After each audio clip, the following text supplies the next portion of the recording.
All right, guys, what's going on? Welcome back to Chris's Sports Corner. Real quick, man. Hope everybody's having a great Thursday. Hope everybody's having a great Thursday, man. Like I always say, man, hit me up on the hit me up down below, in the links below, on my Instagram, my Twitter. Also, check out some of the merchandise we got down there. So what I can't talk to you guys about today is look like the NBA will get back to going on Saturday. The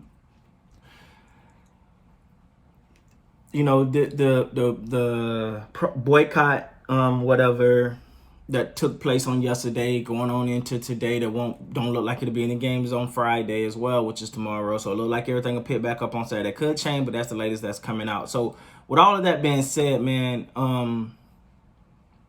I found something interesting. First of all, the players deciding to continue to play, I think, first of all, that's the right decision. Mainly because if you got a cause that you want to support, you support it on. I think that's the biggest platform they're going to have. And the reason why I say that's the biggest platform they're going to have is because a playoff game are nationally televised. Everyone's watching, the cameras in their face. They get to speak on many issues that they want to speak on to a broader audience. Yeah, if you go back home or whatever you can do you can speak on your social media accounts and things like that, but you can still do that there as well. So I think Stan was probably the best overall decision. Because let's be honest, had they not been in the bubble and not boycotted, we wouldn't be having these conversations today, or some of the progress that they feel if they have made would not have been made. So I do agree with staying in the bubble.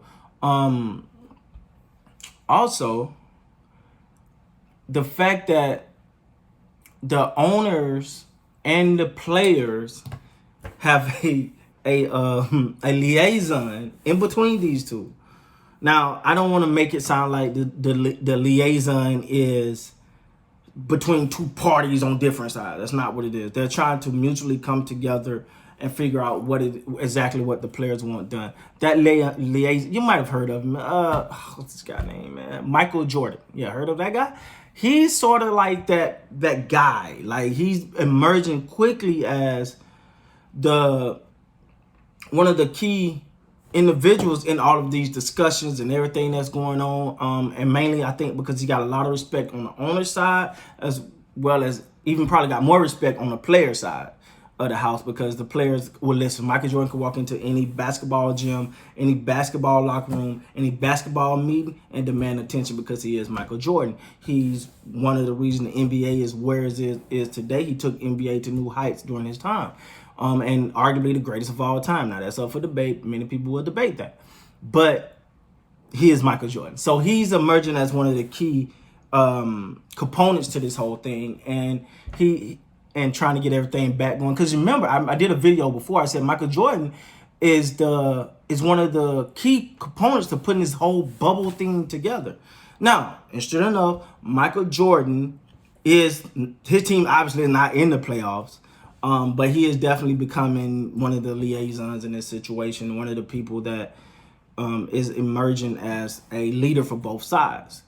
So now I'm quite sure he's not going to come out and make a statement, because that's kind of not the way he do things.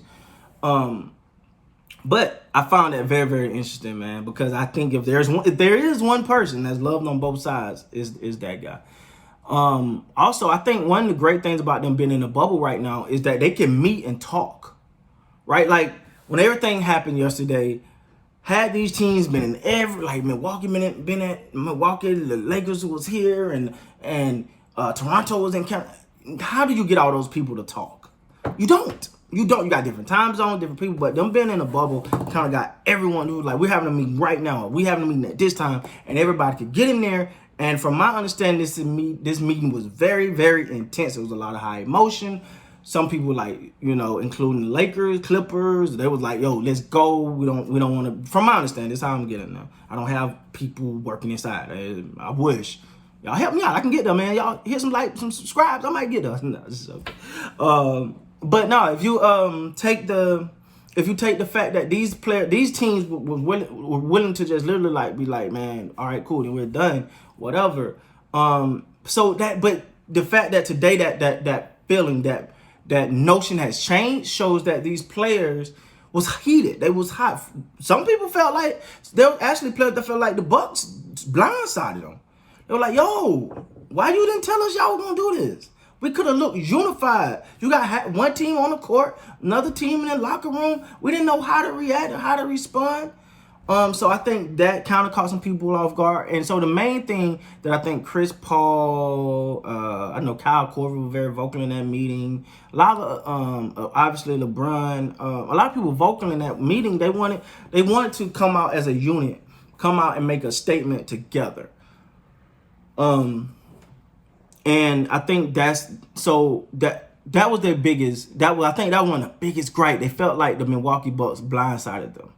Now, some agree, some disagree. I felt like Milwaukee did what was on their heart at their time. But again, this goes back to, this was actually got worked out because the benefit of a bubble. The bubble itself was the reason why this decision was made easily. And regardless if you like this or not, I think this is an example of what happens when people may have difference of opinion, but they all want one solution. All of them, the goal is the same, but many people having different avenues of approach to getting there.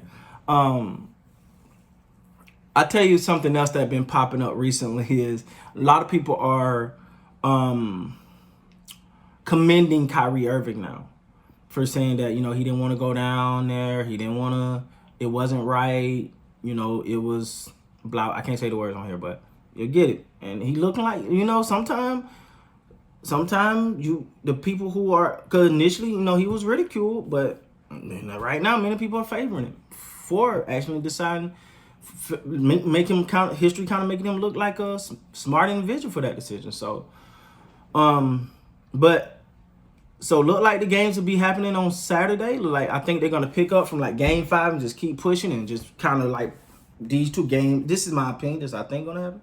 They're gonna take the 2 days or the game that was scheduled normally for so it'll be Wednesday, Thursday, and Friday, and just pick up Wednesday game on Saturday and just keep on pushing that way.